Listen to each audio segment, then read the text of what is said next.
اہل علم متفق ہیں کہ خصوصاً حج اور عمرہ کرنے والے کے لیے زمزم پینا مستحب ہے اور عمومی طور پر ہر مسلمان کے لیے سب حالات میں زمزم پینا مستحب اور جائز ہے، جیسا کہ صحیح حدیث میں ہے کہ نبی مکرم صلی اللہ علیہ وسلم نے زمزم پیا۔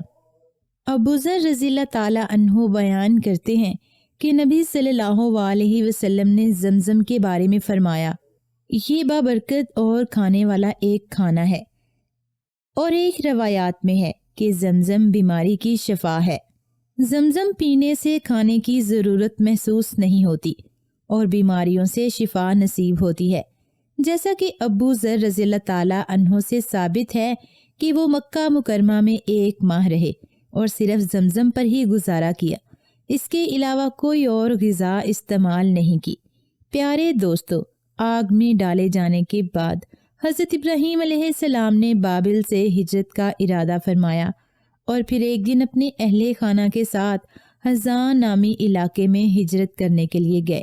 حضرت ابراہیم نے بابل میں اپنی چچا زاد بہن حضرت سارہ علیہ السلام سے شادی کر لی تھی۔ پھر اللہ تعالیٰ نے آپ کو بیت المقدس جانے کا حکم فرمایا۔ اس وقت آپ کی عمر 75 سال تھی۔ بیت المقدس میں کچھ عرصہ قیام کے بعد آپ صلی اللہ علیہ وسلم مصر ہجرت کر گئے۔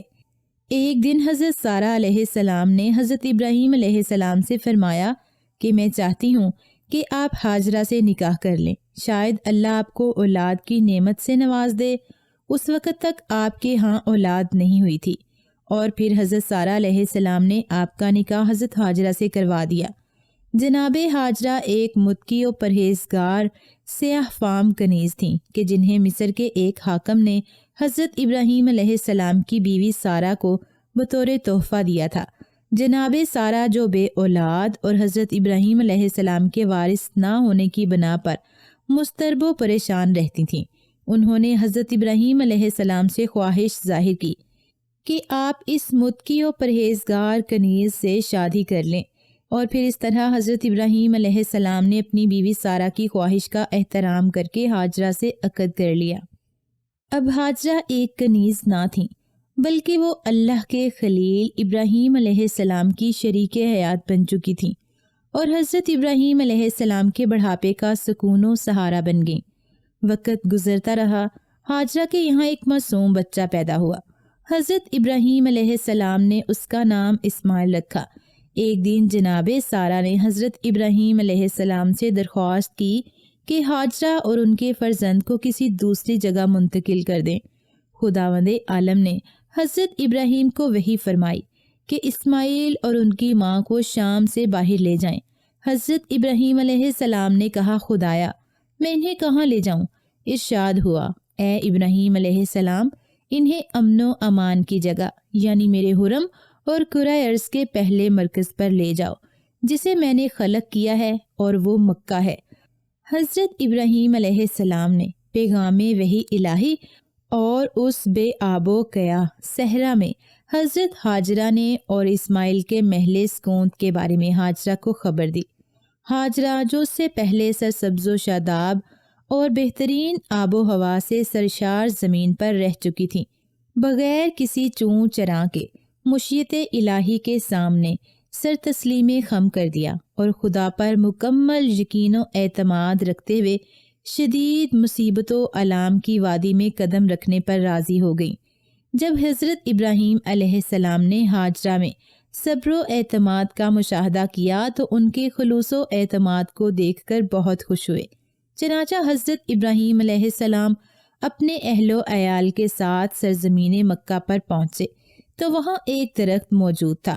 جناب ہاجرہ نے اپنی ابا اس درخت پر ڈال دی اور اپنے بچے کو اس کے سائے میں لے کر بیٹھ گئیں۔ جب حضرت ابراہیم علیہ السلام نے وہاں سے واپس جانے کا ارادہ کیا تو ہاجرہ نے کہا، اے ابراہیم، آپ ہم لوگوں کو ایسی جگہ چھوڑ کر جا رہے ہیں جہاں نہ پینے کے لیے پانی ہے اور نہ ہی کوئی مونس و ہمدم، بلکہ یہ تو ایک آب و گیا صحرا ہے۔ حضرت ابراہیم علیہ السلام نے ایک تھیلی کھجور اور پانی کا ایک مشکیزہ دے کر واپس جانے لگے تو بی بی ہاجرہ علیہ السلام نے آپ کو پکڑ کر دریافت کیا کہ کیا یہ اللہ کا حکم ہے؟ آپ نے ہاں میں جواب دیا۔ تب حضرت حاجرہ مطمئن ہو گئی کہ اللہ نے انہیں ضائع نہیں فرمایا۔ جب وہ حضرت ابراہیم علیہ السلام کی آنکھوں سے اوجھل ہو گئے تو انہوں نے اپنے رب سے ہاتھ اٹھا کر یہ دعا مانگی، پروردگار، میں نے اپنی ذریت میں سے بعض کو تیرے محترم مکان کے قریب بے آب و گیاہ وادی میں چھوڑ دیا ہے تاکہ نمازیں قائم کریں۔ آپ تو لوگوں کے دلوں کو ان کی طرف موڑ دیں اور انہیں پھلوں کا رزق عطا فرما دے تاکہ وہ تیرے شکر گزار بندے بن جائیں۔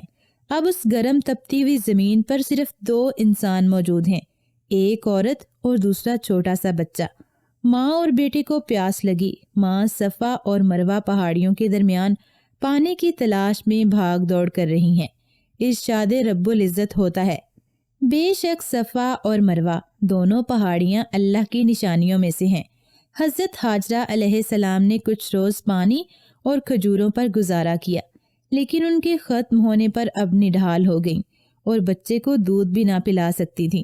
بے تاب بچے کو چھوڑ کر دور جا بیٹھیں تاکہ بچے کی بری حالت آنکھوں سے اوجھل رہے۔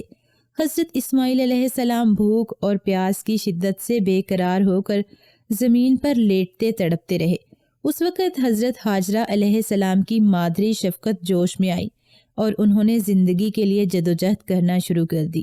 وہاں سے اٹھیں اور کوہ صفا پر چڑھیں، لیکن کوئی متکی نہ پایا۔ وہاں سے اٹھیں، پھر وادی میں چلتی ہوئی کوہ مروہ تک پہنچیں۔ اسی طرح شدید پریشانی کے عالم میں ہر دفعہ اپنے نونہال کو دیکھنے آتی رہیں۔ آخری پھیرے میں جب مروہ تک آئیں تو ان کے کانوں میں ایک آواز آئی۔ کان لگا کر سنا تو یوں محسوس ہوا کہ کوئی پکار رہا ہے۔ حضرت حاجرہ علیہ السلام نے کہا کہ اگر تم مدد کر سکتے ہو تو سامنے آؤ۔ دیکھا تو خدا کے فرشتے حضرت جبرائیل علیہ السلام ہے۔ روایت ہے کہ انہوں نے اپنے پیر یا ایڑی کو اس جگہ مارا جہاں آج زمزم ہے، لیکن قوی روایت ہے کہ حضرت اسماعیل علیہ السلام کے پاؤں کی ایڑی سے پانی کا چشمہ جاری ہوا اور یہ آپ کا بچپن کا معجزہ قرار دیا جاتا ہے۔ یہاں پانی ابلنے لگا۔ حضرت حاجرہ کی مسرت قابل دید تھی۔ آپ نے خود بھی سیر ہو کر پانی پیا اور بیٹے کو بھی پلایا۔ پھر آپ نے پانی کے چاروں طرف باڑ بنانی شروع کر دی، مگر پانی ابلتا رہا۔ حضرت عبداللہ بن عباس رضی اللہ تعالیٰ عنہ سے مروی ہے کہ نبی کریم صلی اللہ علیہ وسلم نے فرمایا، اللہ پاک حضرت اسماعیل کی والدہ پر رحمت فرمائے، اگر وہ پانی سے چلو نہ بھرتیں، اسے بہنے دیتیں تو وہ ایک بہتے ہوئے چشمے کی صورت اختیار کر لیتا۔ فرشتے نے حضرت حاجرہ علیہ السلام کو تسلی دی کہ ان کا رب ان کو ضائع نہیں کرے گا، کیونکہ یہاں بیت اللہ ہے جس کی تعمیر یہ باپ حضرت اسماعیل علیہ السلام اور بیٹا حضرت اسماعیل علیہ السلام کریں گے۔ اس عرصہ میں ایک قبیلہ بنی جرہم نے پانی کی موجودگی کی وجہ سے حضرت حاجرہ علیہ السلام کی اجازت سے وہاں ڈیرے ڈال دیے، لیکن حضرت حاجرہ علیہ السلام نے انہیں پانی کی ملکیت سے مشتنا رکھا۔ حضرت حاجرہ علیہ السلام بھی باہمی انس و رفاقت کے لیے خواہش رکھتی تھیں کہ کوئی یہاں آ کر بس جائے۔ انہی چند خاندانوں میں رہ کر حضرت اسماعیل علیہ السلام پلنے بڑھنے لگے۔